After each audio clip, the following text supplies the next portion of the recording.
우리가 믿고 따른다는 것은 수동적이잖아요. 능동적이 아니죠.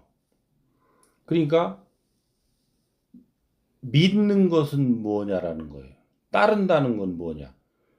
그래서 우리가 이게 이제 단어는 있으되 그 단어의 쓰임을 어떻게 쓰는지 각자가 정의를 하지 않으면 대화가 안 되는 시대가 왔어요. 왜? 각자가 자기 상식으로 그 단어를 입혀놨어요. 그러니까 믿고 따르는데 왜 안 됩니까? 왜 내가 어려워집니까? 너 뭘 믿었냐? 이렇게 물어야죠, 사실은. 너 뭘 믿었는데? 나의 어떤 걸 믿었는데? 그래서 설명을 들어봐야죠. 그죠? 그리고 너 나 믿어? 그럴 때 안 믿는다고 하면 막 그 남녀 간에 데이트하다가 싸우잖아요? 근데 뭘 믿냐고 물어야죠. 너의 뭘 믿으라고? 지금은 우리가 조금씩 그 갈등이 생기더라도 사실은 단어 하나하나마다 다 물어야 될 때예요. 우리가 30년을 살았다고 단어 뜻이 같다고요? 단어 뜻이 다 달라요. 왜? 그 단어 뜻을 서로 물어본 적이 없잖아요. 그냥 당신 나 사랑해? 사랑하지. 물어본 사람의 사랑의 뜻과 대답한 사람의 사랑의 뜻이 같았더냐라는 거. 그건 안 물어봤어요. 사랑이라는 단어를 묻고 사랑이라는 단어가 답변으로 들어오니까 아이고 그냥 사랑하는구나. 그래놓고 나중에 그놈이 엉뚱한 짓 해요. 이 새끼도 나 사랑한다더니 왜 저 자꾸 길거리 가는 저년을 힐끗거려. 그거 다른 얘기잖아요. 사랑한다고 그 사람 못 보라는 건 아닌 거란 말이에요. 나만 바라봐 사랑의 개념이 나한테 있었다면 저 사람의 사랑 개념에는 너만 바라봐는 아니라는 거지. 그러니까 그런 현상의 어떤 충돌이 날 때 그 단어에 대해서 뜻을 서로 설명을 해서 얼만큼 이게 차이가 나는지, 얼만큼 그 뜻이 같은지, 사실은 이것을 맞춰야 되는 거예요. 상극이 왜 생겼겠어요? 대자연에 있을 때 우리가 상극이 왜 나왔겠느냐고. 뭔가가 안 맞은 거잖아요, 주파수가. 그러니까 그 안 맞는 것을 맞추려면 어떻게 해야 돼요? 왜 안 맞는지를 찾아야죠. 그러면 이 똑같은 어떤 일을 놓고 나는 이런 관점에서 이 일을 하고 너는 이런 관점에서 이 일을 할 때 이 관점의 차이에 대해서 우리가 인식할 수 있어야 되죠. 그러니까 우리가 왜 자꾸 혼선이 오느냐면 그 관점이 하나라고 전제하는 거예요. 사실은 관점이 다른데 단어가 하나고 관점이 다른데 우리는 단어가 하나면 관점도 같다고 보는 거예요. 여기에서 지금 일어나고 있는 일들이거든. 그럼 다시 이제 앞에 질문으로 돌아가서 믿는다는 건 뭐냐라는 거예요. 뭐 믿으면 천국 가고 안 믿으면 지옥 간다는 거죠. 그럴 수 있어요. 내가 너의 그것을 믿고 따르면 천국이에요. 그런데 이 믿고 따르는 것이 어떤 때 천국이고 또 어떻게 가면 지옥이에요. 내가 너의 말을 따라서 듣고 말에 변화를 일으켜서 너의 말이라면 내가 어떤 것이든 수용하고 갈 수 있는 요것이 이제 믿는 거예요. 그래서 이 믿음에는 전제들이 있어요. 그런 것들을 검증하고 내가 믿을 수 있을 만큼 점검을 해야 되는 거예요. 점검이 안 된 상태에서 어떻게 믿음이 오나요?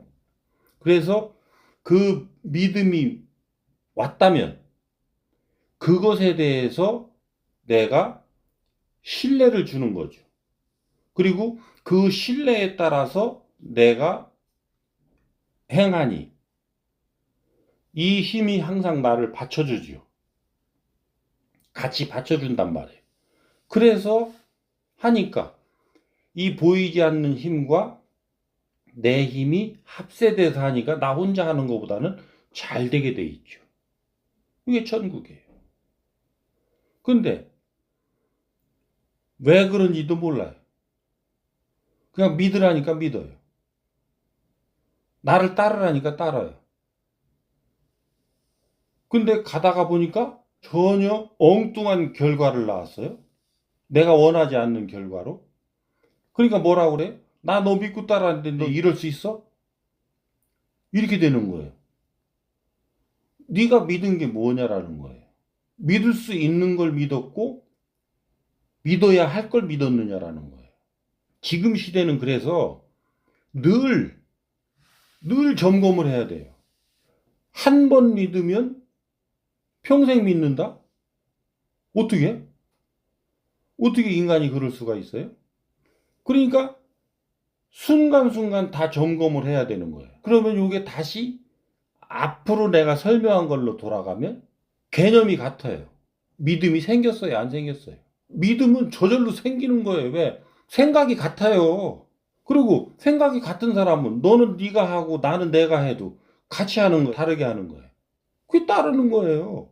그러니까 개념의 통일이 오지 않는 한 믿음은 발생하지 않는 거예요. 믿고 싶은 거지.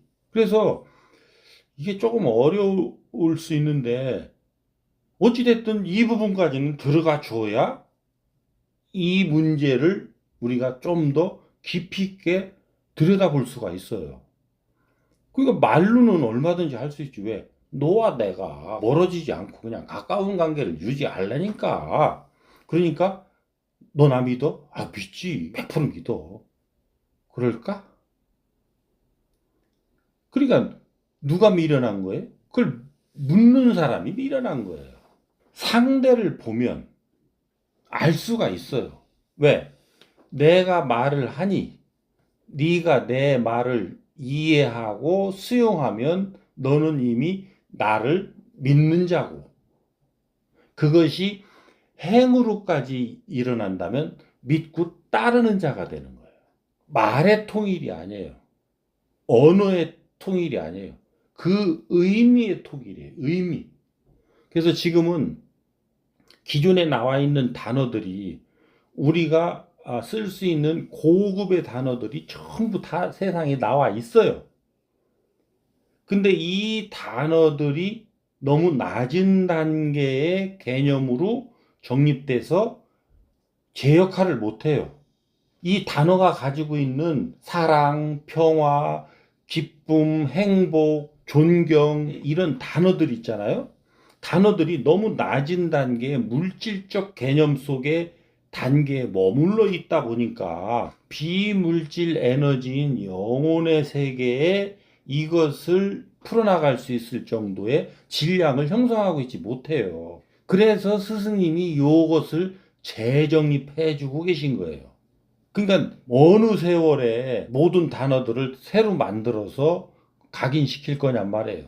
그 각인이 돼 있는 그 단어들을 활용해서 그 단어의 뜻이 70%까지는 이런 개념으로 썼다면 나머지 우리 인간이 완성돼야 되는 30% 단계의 개념은 이렇게 가져가야 되겠다라고 하는 새로운 개념을 정립하는 거예요. 그래서 아래 거를 부정하는 개념이 아니에요. 아래 것은 우리가 인류 사회에 오늘날까지 성장 발전해 오는 요까지 쓰여졌다면 요 개념은 이제 그대로 두고 요 개념으로 우리가 정립을 해서 가야 된다라고 하는 말씀을 하시는 거란 말이에요. 그래서 우리가 그 대표적인 게 뭐예요? 즐거움, 기쁨, 행복이잖아요. 즐거움이라는 것은 뭐냐? 옛말에 우리가 고생 끝에 낙이 있다 하듯이 한번 즐거움이 오면 이 즐거움은 꺼지지를 않는다는 거예요. 그러면 지금 우리가 좋다, 즐겁다, 기쁘다, 행복하다라는 건 뭐냐면 지금 우리가 행복하다는 사람이 계속 행복한 사람 봤어요? 왜 그럴까요? 지금 우리가 쓰는 행복의 개념은 받아서 오는 개념이에요. 상대방으로부터 무엇인가를 받으니 내가 행복하다라는 거예요. 스승님이 말씀하시는 즐거움, 기쁨, 행복은 준이 즐겁고 준이 기쁘고 준이 행복하다라는 거예요. 그 뭐예요? 주는 것이 내가 너에게 가르침과 이끌음을 주니 네가 보람 있는 인생을 살게 되고 네가 그렇게 성장해 가니 그 에너지를 받은 나는 즐거워지는 거예요. 그러면 지금 가르침을 줄 수 있는 질량의 이 사람은 계속 그런 일들을 할 수가 있어지니까 다시 떨어질 일이 있어요, 없어요? 없어요. 이 밑에 사람들이 보람이 있어지는 이 사람이 또 자기 아랫사람들한테 그렇게 해서 이 사람이 즐거운 단계로 와요. 다른 사람도 와요. 그래서 이 즐거워하는 사람들의 질량이 어느 정도 차이니까 나는 이제 즐거운 사람들의 그 에너지를 받아서 기쁨으로 올라가요. 그렇게 해서 또 행복으로 올라가는 거예요. 이게 천부경의 6으로 생해서 7, 즐거움, 8, 기쁨, 9, 행복으로 내 인생을 만들어서 운으로 돌아가느니라. 이렇게 된 거예요. 7, 8, 9, 운. 6, 생. 인간으로 태어나서 즐겁고 기쁘고 행복한 단계를 이루고 운으로 돌아간다. 이렇게 된 거예요. 그러니까 이런 개념들을 정확하게 내가 이해한다면 나는 거기에 100% 동의하고 이해가 되고 공감이 돼요. 그러니까 나는 앞으로 그렇게 살아야 되겠다. 이런 생각을 하게 되고 그렇게 또 살려고 노력을 하는 거죠. 그 노력은 또 어떻게 해요? 내가 부족한 거는 뭔가? 내가 이렇게 사람들한테 도움되는 존재로 살려면 내가 어떤 사람이어야 될까? 그러면 사람을 대해서 보니까 아, 오늘도 내가 갔는데 누구한테 짜증을 냈네? 짜증을 내면 안 된다고 하는 거를 알고는 있지만 왜 자꾸 짜증이 나지? 그 깊이는 모른단 말이에요. 그러니까 오늘도 법문을 들어보는 거죠. 법문을 듣다가 상대는 스스로 100% 완벽하고 또 그렇게 할 수밖에 없는 그런 환경 속에서 그렇게 하고 있는 것을 내 잣대로 내가 그렇게 된 거구나. 법문을 듣다 보니 요거를 깨달았어요. 하하, 내 요걸 몰랐네. 이렇게 해서 하나하나 깨우쳐 가면서 나는 그 이제는 굴레를 벗어난단 말이에요. 그러면서 이것이 어느 정도 질량이 차이니까 나는 이제 누군가를 보고 그 사람들이 어떤 것들을 해도 내가 거기에 동해서 짜증을 내지 않는 사람으로 질량이 꽉 차 있다는 거죠. 짜증을 내지 말아야지, 짜증을 내지 말아야지. 나는 짜증 내야지, 짜증 내야지 하는 소리하고 똑같은 거예요. 골프장에 가면 똑같은 말이 있어요. 나 오늘 오비 내지 말아야지 하고 치면 오비 난다는 거 아니에요. 그 왜 그래요? 그게 에너지 작용의 법칙이기 때문에 그래요. 그래서 믿고 따른다고 하는 자, 믿음이 없는 자다. 믿는 자는 행할 뿐이지 말로 하지 않는다. 그리고 믿는 자는 내가 믿음을 얻는 그분이 존경스러워 믿느니 마느니 할 겨를이 없다. 너나 믿느냐 하는 자 너의 지도자가 아니다. 믿으라 하는 자 지도자가 아니다. 이것은 분명히 알아야 된다. 나를 따라라. 따르면 안 된다. 요것은 분명한 거예요. 나를 믿어라. 믿으면 안 됩니다. 나를 따라라. 따르면 안 되는 거예요. 그 사람이 하는 말을 들어보니 내가 얼만큼 이해되고 얼만큼 내 인생에 쓰임이 있으므로 나는 스스로 존경을 표하게 되고 그 존경을 표함이 믿음의 결과예요. 언어로 믿습니다. 나는 안 믿습니다의 속으로. 이렇게 이해하면 되니까 그런 이 대화와 언어에 숨겨진 그 이면들 이런 것들을 잘 한번 깊이 성찰해보고 나 자신을 돌아볼 필요가 있죠.